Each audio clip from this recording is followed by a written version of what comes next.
Storytime. We're Nick and Lindsay of the Wanderlustmoonduo. Normally, life would see us traveling around in the music industry or traveling around on our own. For example, today we would be flying to Vancouver, British Columbia. But instead, we are at home in Nashville, Tennessee to read to you all. It's Storytime's 50th episode, so we decided to take it live. All right, and now for the song that's been stuck in your head for 49 days. Let's sing it. Kids, join with us. Storytime, storytime. Oh, it's storytime. Storytime, storytime. Let's read a book. So our first book today for Storytime Live is going to be Everybody Needs a Rock by Byrd. Everybody needs a rock. I'm sorry for kids who don't have a rock for a friend. I'm sorry for kids who only have tricycles, bicycles, horses, elephants, goldfish, 3-room playhouses, fire engines, wind-up dragons, and things like that, if they didn't have a rock for a friend.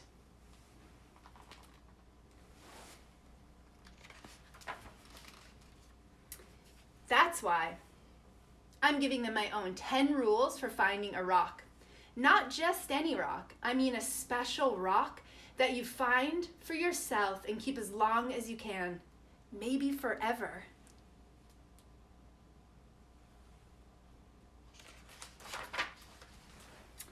If somebody says, "What's so special about that rock?" don't even tell them. I don't. Nobody is supposed to know what's special about another person's rock. All right, here are the rules.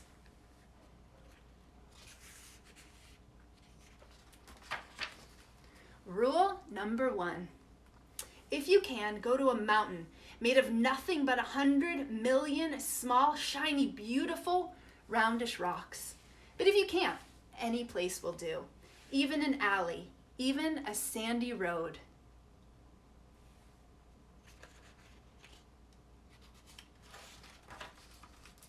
Rule number 2. When you are looking at rocks, don't let mothers or fathers or sisters or brothers or even best friends talk to you. You should choose a rock when everything is quiet. Don't let dogs bark at you or bees buzz at you. But if they do, don't worry. The worst thing you can do is to go rock hunting when you are worried.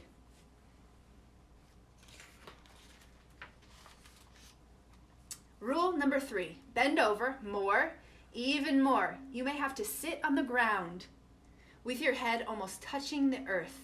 You have to look a rock right in the eye. Otherwise, don't blame me if you can't find a good one. Rule number 4, don't get a rock that is too big. You'll always be sorry. It won't fit in your hand right, and it won't fit in your pocket. A rock as big as an apple is too big. A rock as big as a horse is much too big.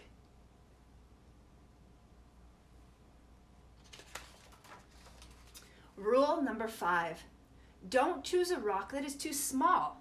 It will only be easy to lose, or a mouse might eat it thinking it's a seed.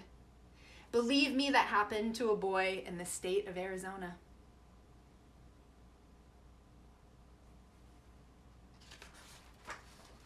Rule number 6, the size must be perfect. It has to feel easy in your hand when you close your fingers around it. It has to feel jumpy in your pocket when you run. Some people touch a rock 1,000 times a day. There aren't many things that feel as good as a rock if the rock is perfect.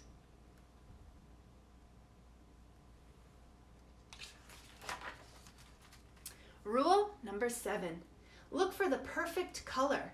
That could be a sort of pinkish gray with bits of silvery shine in it. Some rocks that look brown are really other colors, but you only see them when you squint and when the sun is just right. Another way to see colors is to dip your rock in a clear mountain stream if one is passing by.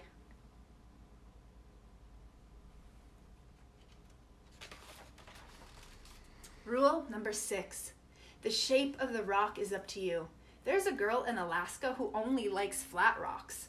Don't ask me why. I like mine lumpy. The thing to remember about shapes is this. Any rock looks good with 100 other rocks around it on a hill. But if your rock is going to be special, it should look good by itself in the bathtub.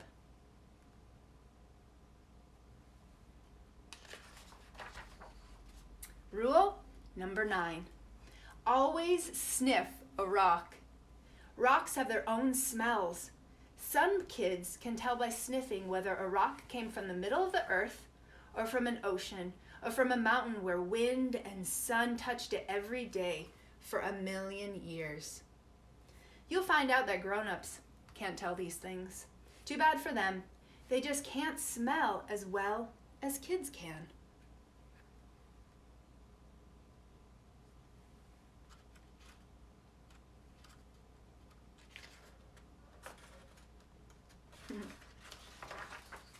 Rule number 10. Don't ask anybody to help you choose. I've seen a lizard pick one rock out of a desert full of rocks and go sit there alone. I've seen a snail pass up 20 rocks and spend all day getting to the one it wanted. You have to make up your own mind. You'll know. All right, that's 10 rules. If you think of any more, write them down yourself. I'm going out to play a game that takes just one rock and me. I happen to have a rock right here in my hand. Everybody Needs a Rock by Byrd. All right, Nick, you're up next.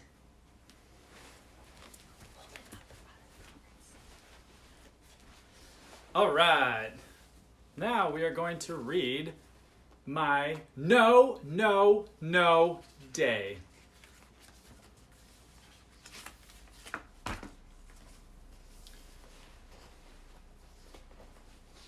Yesterday I woke up and Bob was crawling around my room, licking my jewelry. So I shouted, "Get out of my room!"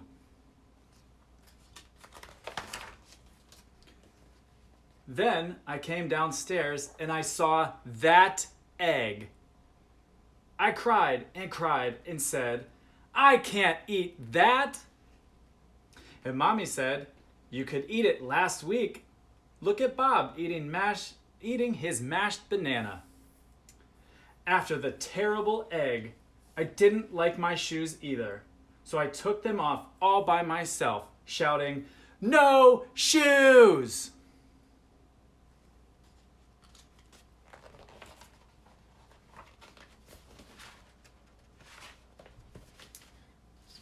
And then we had to go shopping. And Mommy said, "Please stop wriggling, Bella." But I couldn't stop wriggling. And in the end, I shouted, "Get me out!" Mommy said, "You will give Bob an earache, and you are giving me a headache." And Bob poked me and said, "Ear."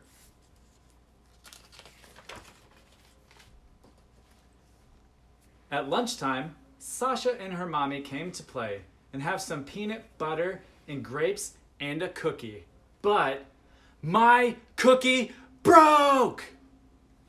Then I couldn't play nicely, and I kept saying, "No, you can't be princesses."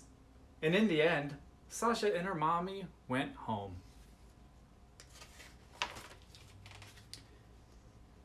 In the afternoon, it was my ballet lesson. I said, "Ballet is too itchy." But I was very loud, and Mrs. Clark stopped playing the piano, and Miss Louisa said, "Dear, oh dear, perhaps you should sit in the corner, Bella."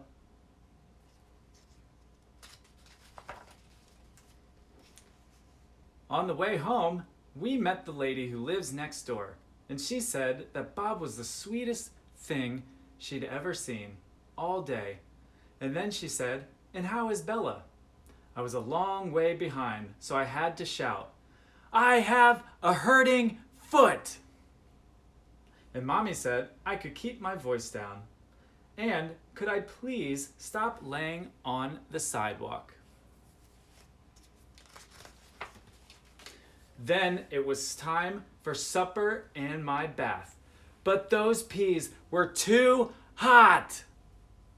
And our bath was too cold. And I was too wet. And it was too minty. After that, I rolled and rolled and said, "No bed. No, no, no, no bed. No, no." And Mommy said, "Well, I think someone needs to go to bed." But I rolled all over my room. And then I rolled into Bob's room and said, "Bed is for babies."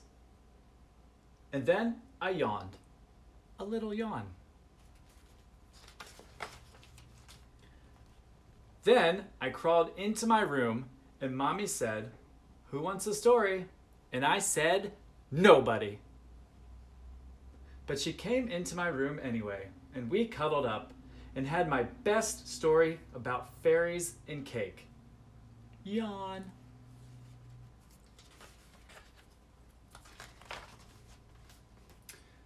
I yawned again and I said very quietly, "Today was a very bad day.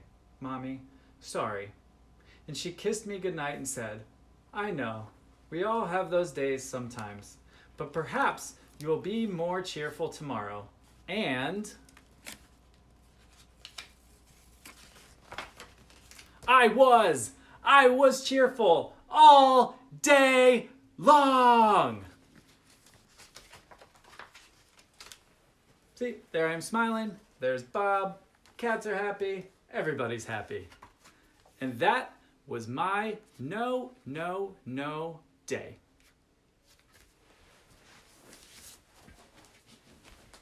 For our next book, we're going to read Iggy Peck, Architect.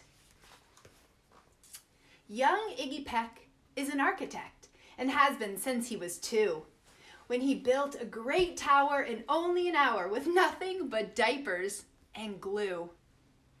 "Good gracious, Ignatius," his mother exclaimed, "that's the coolest thing I've ever seen." But her smile faded fast as a light wind blew past, and she realized those diapers weren't clean.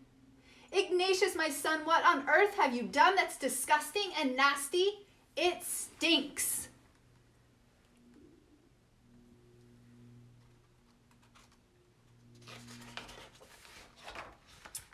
But Iggy was gone. He was out on the lawn using dirt clods to build a great sphinx.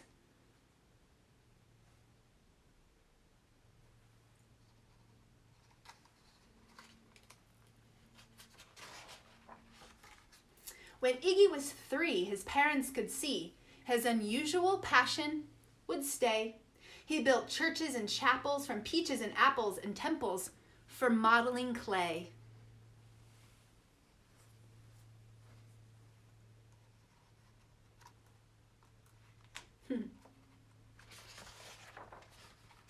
At dinner one night, to his father's delight, Iggy got a bright gleam in his eye and out on the porch built the St. Louis Arch from pancakes and coconut pie.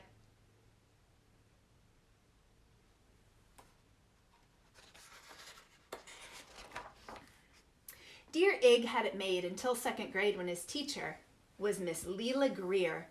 On the first day she had this to say, "We do not talk of buildings in here. Gothic or Romanesque, I couldn't care less about buildings ancient or new." She said in her lecture about architecture that it had no place in grade 2.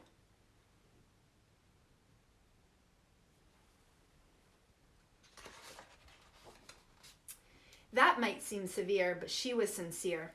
For when she was no more than 7, she'd had a great fright at a dizzying height in a building so tall it scraped heaven.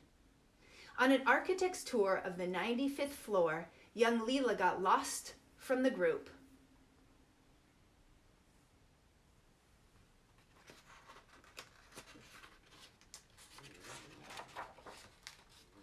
She was found 2 days later in a stuck elevator eating cheese with a French circus troupe. After that day, it's quite safe to say she thought all building lovers were nuts. As a teacher, she taught that, above all, one ought to avoid them. No ifs, ands, or buts.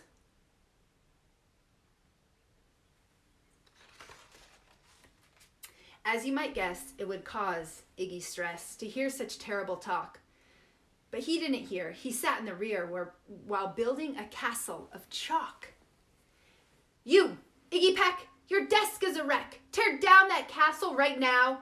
You will not build in here. Is that perfectly clear? Do you need to see Principal Howe?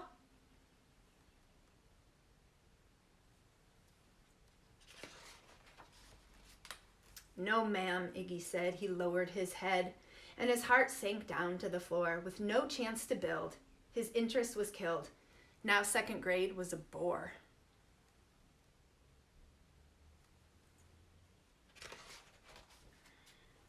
After 12 long days that passed in a haze of reading, writing, and arithmetic, Miss Greer took the class to Blue River Pass for a hike and an old-fashioned picnic.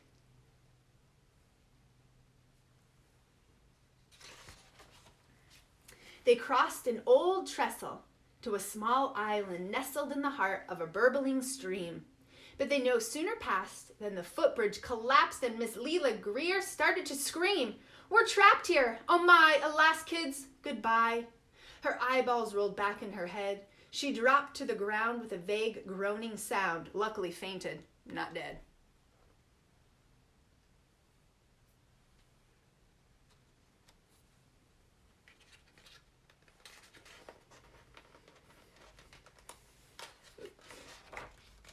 The class was amazed. They stood there quite dazed, uncertain of what they should do. But one bright young man was off hatching a plan which started with Miss Leela's shoe. Soon each lad and lass there at Blue River Pass was working together as one.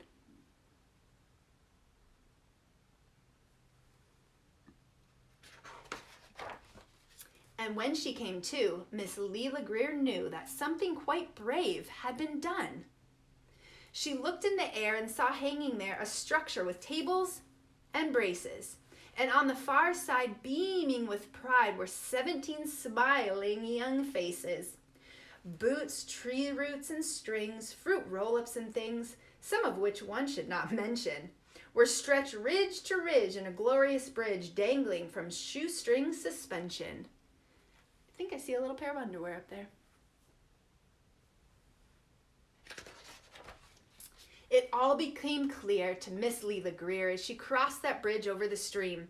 There are worse things to do when you're in grade 2 than to spend your time building a dream.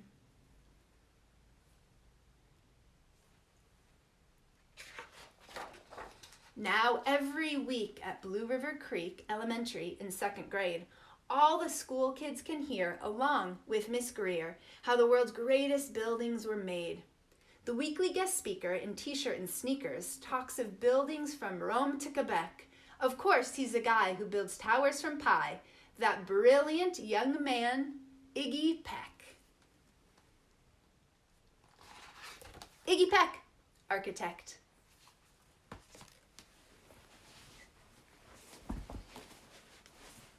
All right.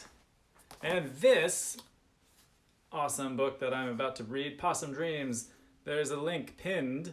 If you want to go to our Do 615 profile, you can sign up and enter to win a signed copy from Julie Sola. All right, here we go into Possum Dreams.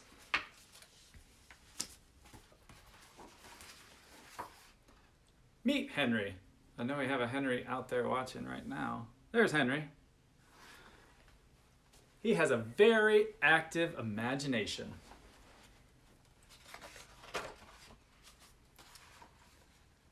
Henry loves bedtime. When he sleeps, his dreams are full of adventure.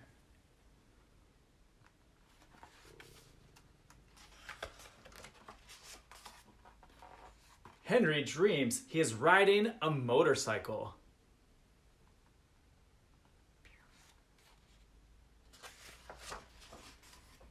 Henry dreams he is flying an airplane.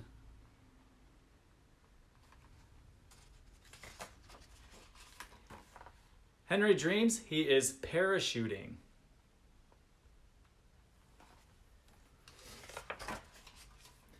Henry dreams he is juggling while being pulled in a wagon. That sounds pretty awesome.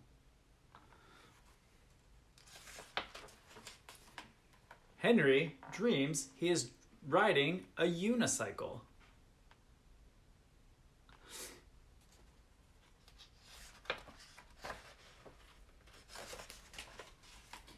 Henry dreams he's a cowboy. Yeehaw!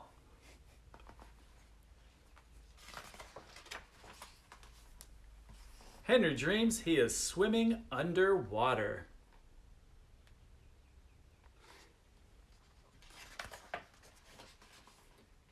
Henry dreams he is racing in a fast red car.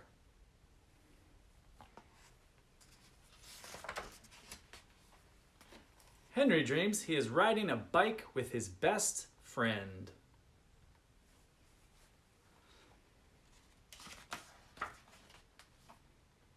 Henry dreams he's a farmer driving a tractor.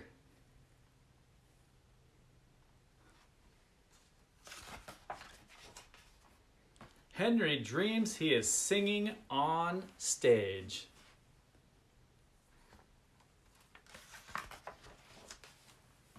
Henry dreams he is walking on stilts.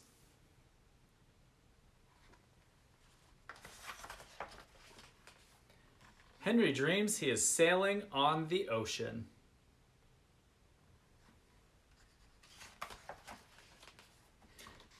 Henry wakes up and he stretches. Henry runs to tell his mom all about his dreams. Henry cannot wait until bedtime so he can dream again.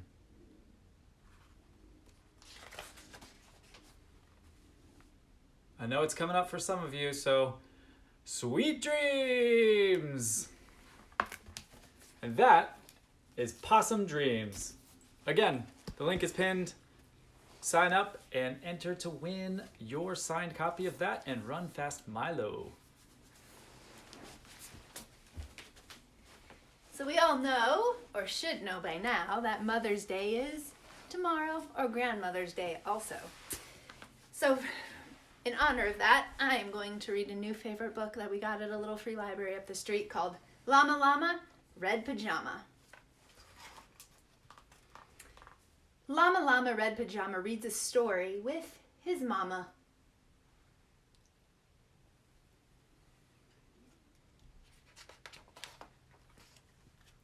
Mama kisses baby's hair.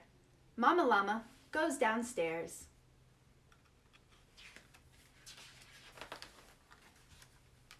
Llama, Red Pajama feels alone without his mama. Baby Llama wants a drink. Mama is at the kitchen sink.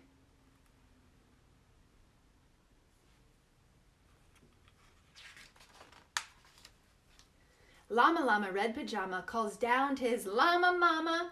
Mama says she'll be up soon. Baby Llama hums a tune.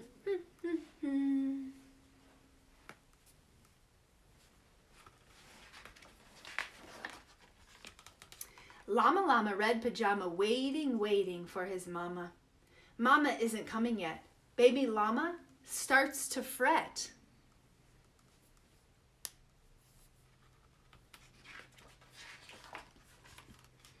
Llama, Red Pajama whimpers softly for his mama.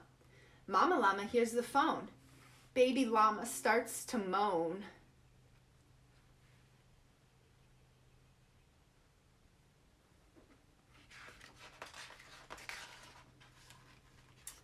Llama, Red Pajama listens quiet for his mama. What is Mama Llama doing? Baby Llama starts boo-hooing.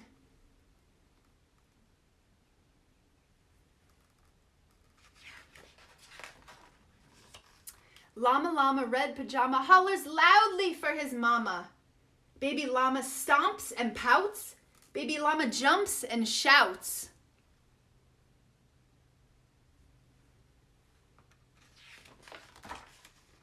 Llama Llama Red Pajama in the dark without his mama. Eyes wide open, covers drawn.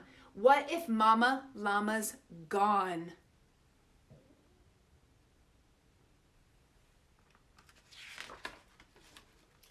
Llama Llama Red Pajama weeping, wailing for his mama. Will his mama ever come? Mama Llama, run, run, run!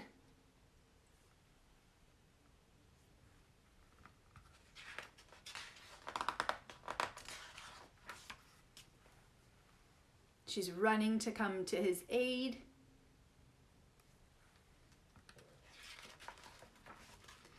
Baby Llama, what's a tizzy? Sometimes Mama's very busy. Please stop all this llama drama and be patient for your mama.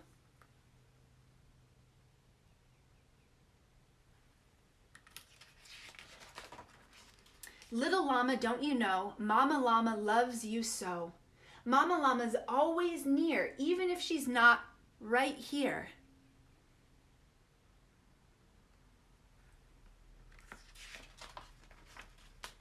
Llama Llama Red Pajama gets 2 kisses from his mama, snuggles pillow soft and deep.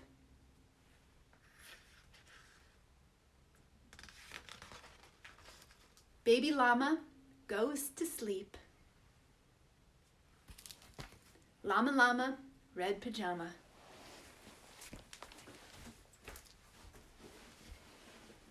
Thank you so much for joining us for our first Storytime Live for our 50th episode. Please remember to go to Do615 and sign up on our profile to win 2 books by Julie Sola. She's a local East Nashvilleian artist and illustrator, author, artist and illustrator. And we wanted to thank Do615 for all their promotional help and encouragement this week. Thank you all for joining us. Thank you, guys. Peace signs up. Thank you. Boo, boo, boo. Boo, pew, pew, pew, pew, pew. Story time, story time. Oh, it's story time. Story time, story time. Let's read a book!